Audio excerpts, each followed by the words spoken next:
Engineering degree చదువుతూ ఉన్న పిల్లలకు చదువులకు ఉచితంగా ఏ పేదవాడైనా కూడా కష్టాల్లో నుంచి బయటపడాలి పర్మనెంట్గానంటే ఆ పిల్లాడికి ఉండాల్సింది ఆస్తి చదువు. ఆ పిల్లాడి చేతిలో డిగ్రీ, ఆ పిల్లాడి చేతిలో ఒక ఇంజనీరింగ్ డిగ్రీనో మెడిసిన్ డిగ్రీనో పెద్ద పెద్ద చదువుల డిగ్రీనో ఆ పిల్లాడి చేతిలో ఉంటే ఆ కుటుంబం ఏ పొద్దైనా పేదరికం నుంచి బయటకు వస్తుంది. అలాంటి ఫీజు రీయింబర్స్మెంట్ కార్యక్రమం మనం ప్రతి 3 నెలలకు ఒకసారి 3 నెలలు అయిపోతానే ఆ పిల్లాడికి ఫీజులు ఇస్తూ పూర్తి ఫీజులు ఇస్తూ విద్యా దీవెన వసతి దీవెన అంటూ ఆ పిల్లాడికి తోడుగా ఉంటూ ఆ తల్లిదండ్రులకు అండగా ఉంటూ విద్యా దీవెన వసతి దీవెన ఇస్తూ మనం ఆ పిల్లాడిని చక్కటి చదువులు మన ప్రభుత్వ హయాంలో చెప్పిస్తే ఈరోజు ఏకంగా ఆ పిల్లల చదువులకు సంబంధించి ఏకంగా సంవత్సరం అయిపోయింది. ఈ పెద్ద మనిషి ముఖ్యమంత్రి అయ్యాడు, సంవత్సరం అయిపోయింది.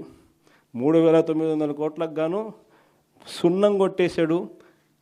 700 కోట్ల రూపాయలు మాత్రమే ఇచ్చి 3,200 కోట్లు బాకీ. ఈ సంవత్సరం మళ్ళీ 3,900 కోట్లు మళ్ళా ఇవ్వాలి ఈ బడ్జెట్లో. మొత్తం కలిపి ఈ సంవత్సరానికి పాత సంవత్సరానికి ఆడ 3,900, ఈ సంవత్సరం 3,900 కాను ఈయన ఇచ్చింది కేవలం 700 కోట్లు. పిల్లలకి ఈరోజు చదువులు కొలిపోలేని పరిస్థితి, పిల్లలు ఈరోజు చదువుకోలేని పరిస్థితి, తల్లిదండ్రులు ఆస్తులు అమ్ముకుంటా ఉన్న పరిస్థితి. వైద్యం గురించి నేను చెప్పాల్సిన పనుల ఆరోగ్యశ్రీ కార్డు ఉంటే మన ప్రభుత్వ హయాంలో 25 లక్షల దాకా ఉచితంగా వైద్యం. ఏ పేదవాడైనా కూడా గర్వంగా వైఎస్ఆర్సీపీ హయాంలో ఆరోగ్యశ్రీ కార్డు పెట్టుకొని ఏ ఆరోగ్య సమస్య వచ్చినా కూడా కార్పొరేట్ హాస్పిటల్కి పోతే చిక్కటి చిరునవ్వుతో ఆపరేషన్ చేయించుకొని ఆపరేషన్ అయిపోయిన తర్వాత రెస్ట్ పీరియడ్లో నెలకు 5,000 రూపాయలు ఇంట్లో రెస్ట్ తీసుకునే దానికోసం, 2 నెలలు అయితే 10,000 రూపాయలు రెస్ట్ తీసుకునే దానికోసం కూడా డబ్బులు జోబులో పెట్టి ఆ పేదవాడిని ఇంటికి పంపించే పరిస్థితి. ఈరోజు ఆరోగ్యశ్రీ బిల్లులు నెలకు 300 కోట్లు అవుతుంది. దమ్మిడి ఈల ఇంతవరకు ఆరోగ్య ఆసరా సంవత్సరానికి 450 కోట్లు అవుతుంది. దమ్మిడి ఈల ఆరోగ్యశ్రీ హాస్పిటల్స్ అందరూ కూడా బోర్డు తిప్పేసినారు.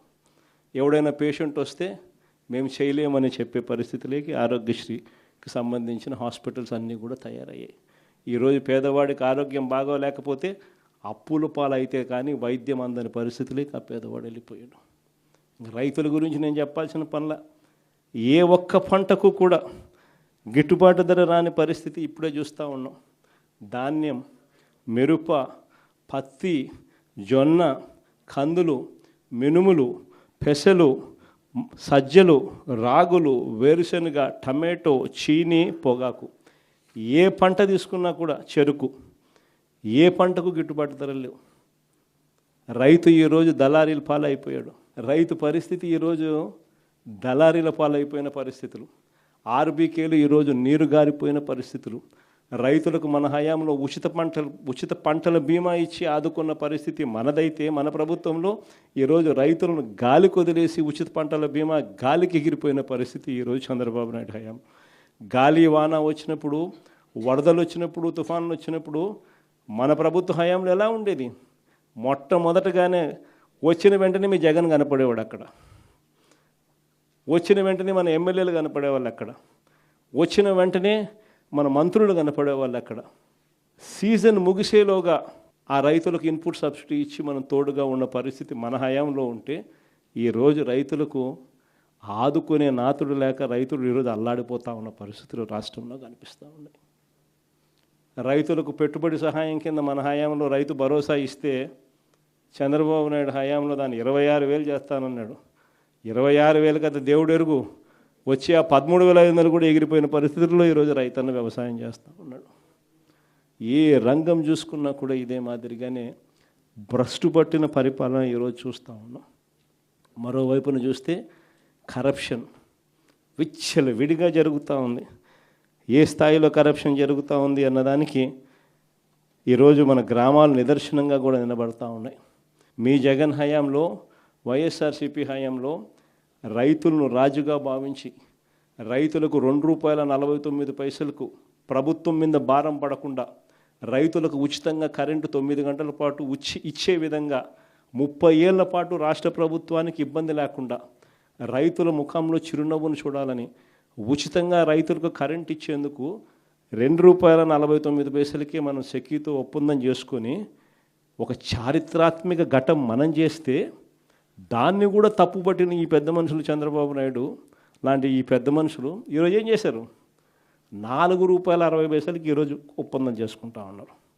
ఆ రోజు ₹2.49 గగ్గోలు పెట్టిన వాళ్ళందరూ ఈరోజు ₹4.60 ఈరోజు కొనుగోలు చేస్తామని చెప్పి ఒప్పందాలు చేసుకుంటా ఉన్నారు. ఆ స్థాయిలో ఈరోజు కరప్షన్. రూపాయికి ఇడ్లీ వస్తుందో లేదో నాకైతే తెలియదు. రూపాయికి ఇడ్లీ వస్తుందో లేదో నాకైతే తెలియదు, కానీ రూపాయికే చంద్రబాబు నాయుడు గారి హయాంలో, ఆయన కరప్షన్ హయాంలో ఉర్సా లాంటి ఆయన బెనామీ కంపెనీకి, ఊరు పేరు లేని ఈ కంపెనీకి విశాఖపట్నంలో ₹3,000 కోట్ల భూములు ఇస్తారు ఈ పెద్ద మనిషి చంద్రబాబు నాయుడు. ఇంకొక కంపెనీ లూలు అంట. ఈ లూలు గ్రూపులకు, లిల్లీ గ్రూపులకు మరో 1,500 కోట్ల విలువ చేసే భూములు రూపాయికి దారాదత్తం. చంద్రబాబు నాయుడు గారి హయాంలో చూస్తూ ఉన్నాం. ఈరోజు గ్రామంలో మద్యం మాఫియా జరుగుతూ ఉంది. ప్రతి గ్రామంలోనూ బెల్ట్ షాప్ కనిపిస్తూ ఉంది. ఏ బెల్ట్ షాప్లో చూసినా కూడా వీధి చివర, గుడి చివర, బడి చివర ఎక్కడ చూసినా బెల్ట్ షాపు. ఏ బెల్ట్ షాప్లో చూసినా కూడా ఎంఆర్పి కన్నా ₹20 ఎక్కువ రేటుకి అమ్ముతూ ఉన్నారు. హోమ్ డెలివరీ అయితే ₹30 ఎక్కువ. ఎక్కడ చూసినా మాఫియా, ఇసుక మాఫియా. మన హయాంలో కనీసం గవర్నమెంట్ కన్నా ఆదాయం వచ్చేది సంవత్సరానికి 750 కోట్లు. ఈరోజు చూస్తే గవర్నమెంట్కు రూపాయి రావడంలా ఉచిత ఇసుక అంటాడు. ఇసుక చూస్తే మన హయాంలో అమ్మేదానికన్నా డబుల్ రేటుకి అమ్ముతూ ఉన్నారు ఇసుక. మనం దాదాపుగా 80 లక్షల టన్నులు మనం స్టాక్ పెడితే ఎండాకాలంలో మనం రెడీగా పెట్టి వర్షాకాలంలో ఇబ్బంది పడుకోకుండా రాష్ట్రం ఉండాలని చెప్పి 80 లక్షల టన్నులు మనం స్టాక్ పెడితే ఈయన ప్రభుత్వం రాగానే ఎడాపెడా స్టాక్ మొత్తం అమ్మేసినారు. అమ్మేసి ఆ తర్వాత ఉచిత ఇసుక అంటారు. లెఫ్ట్ రైట్ ఈ సెంటర్ దోచేస్తూ ఉన్నారు. ఈరోజు గ్రామంలో, ఈరోజు మన నియోజకవర్గంలో ఇసుకైనా సరే, సిలికా అయినా సరే, క్వాడ్స్ అయినా సరే, మైన్స్ అయినా సరే, చివరికి ఈ నియోజకవర్గంలో ఏదైనా పరిశ్రమ నడపాలన్నా సరే, ఏదైనా కానీ నడపాలంటే, ఏదైనా జరగాలనంటే ఎమ్మెల్యే దగ్గరికి రావాలా, ఎమ్మెల్యేకి అంతో ఇంతో ఇవ్వాలా, ఎమ్మెల్యే ముఖ్యమంత్రికి అంతో ఇంతో ఇవ్వాలా. ఇస్తే తప్పనించి ఈరోజు రాష్ట్రంలో ఎటువంటి వ్యాపారాలు ఎవడు చేయలేని పరిస్థితిలో ఈరోజు రాష్ట్రం ప్రయాణం చేస్తూ ఉంది. ఇంత విచ్చలవిడిగా భయము, జంకు బొంకు లేకుండా కరప్షన్. ఒకవైపున వీళ్ళు కరప్షన్ చేస్తారు, ఒకవైపున తప్పుడు ఆరోపణలు చేస్తూ టాపిక్ డైవర్ట్ చేసేందుకు మన హయాంలో ఏదో జరిగింది అని చెప్పి జరగని తప్పును జరిగినట్టుగా బిల్డప్ చేస్తూ ఒక బేతాళ విక్రమార్క కథ చెప్తారు. దాన్ని ఈనాడోడు, ఆంధ్రజ్యోతోడు, ఓ TV5 డంకా బజాయించి వాయిస్తారు. ఈరోజు రాష్ట్రంలో ఇలాంటి అన్యాయమైన పరిస్థితి చూస్తూ ఉన్నాం. కొత్తగా ఈ మధ్యకాలంలో APMDC బాండ్స్ అంట, 9,000 కోట్ల తాను బాండ్స్లో చేస్తూ, బాండ్స్ తీసుకుంటూ స్కాములు చేయాలి అని ఆలోచన చేయగలిగినోడు ఒక చంద్రబాబు నాయుడు లాంటోడే. ఆ బాండ్స్లోనూ కూడా స్కామే. ఆ స్కాముల్లో కూడా మళ్ళీ ఆ బాండ్స్ APMDC రేస్ చేసి ఆ బాండ్స్తో ఏకంగా APMDCకి ఉన్న గనులన్నీ తాకట్టు. ఈ బాండ్ లేవుడి దగ్గర అయితే డబ్బులు ఇస్తారో వాళ్ళకందరికీ ఈ APMDC గనులన్నీ కూడా వాళ్ళకు తాకట్టు. వాళ్ళే రేపొద్దున నిర్దేశిస్తారంట అక్కడ ఎవడు మైనింగ్ చేయాలో, ఎవడు మైనింగ్ చేయకూడదు అని చెప్పి.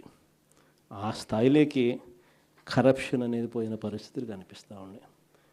ఇలాంటి నేపథ్యంలో చెప్తా ఉన్నా, సంవత్సరం కళ్ళు మూసుకుంటూ అయిపోయింది. చూస్తా సంవత్సరం అయిపోయింది. మీ అందరికీ గుర్తుండే ఉంటుంది, మన 5 సంవత్సరాలు 2019 నుంచి 24 కళ్ళు మూసుకొని కళ్ళు తెరిచేసరికి ఎట్ట అయిపోయిందా? ఈ సంవత్సరం కూడా కళ్ళు మూసుకొని కళ్ళు తెరిచేసరికి ఎట్ట అయిపోయిందా? ఇంకా కళ్ళు మూసుకొని కళ్ళు తెరిచేసరికి మరో 3 ఏళ్ళు కూడా అదే మాదిరిగానే అయిపోతుంది. ఈ 3 ఏళ్ళు మాత్రం ఎట్టునో గట్టిగా ఈ చంద్రబాబు నాయుడు గారి ప్రభుత్వం పోయేదానికోసం శాయశక్తుల అందరం కష్టపడదాం, ప్రతి అడుగు ముందుకేద్దాం. 3 ఏళ్ళు దీని తర్వాత వచ్చేది మళ్ళీ మన ప్రభుత్వమే. ఆ తర్వాత చంద్రబాబు నాయుడు గారికి తెలుగుదేశం పార్టీకి సినిమా ఎట్ట చూపించాలో మనం చూపిస్తాం.